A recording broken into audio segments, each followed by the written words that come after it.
Magandang araw sa inyong lahat at welcome sa aking channel. Spotted sa Green Hills, sina Coco Martin at Julia Montes. Nakamakailan lamang ay umamin na sa ilang taon na nilang relasyon. Kitang sabay itong sumakay sa isa sa mga sikat na sasakyan ni Coco na ginagamit rin sa kanyang mga serye. In fairness, ay wala nagnenega sa magkarelasyong Coco Jules, lalo't low-key, may sariling mundo at bihira nga lang i-flex ang isa't isa.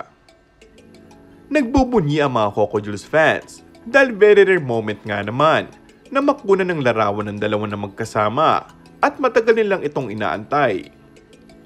Bagamat parehong naka-face mask, kinumpirma ng mga fan na si Julia talaga ang kasama ni Coco.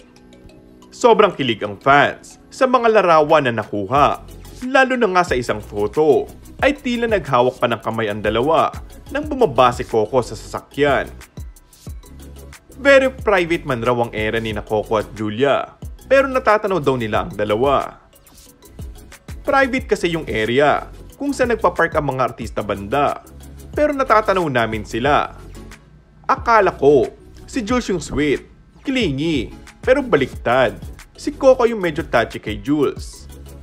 More hawak sa bewang or sa hands ang komento ng isang netizen. Sapat na umano sa mga tagahanga na makitang sweet na magkasama ang dalawa at iniingatan ng isa't isa. Maging ang relasyon na meron sila, maging ang engagement ring na suot ni Julia na bigay ng aktor ay palaging suot ng aktres, lalo sa mga importanteng okasyon at pagkasama ang Primetime King. And that's all for our today's video.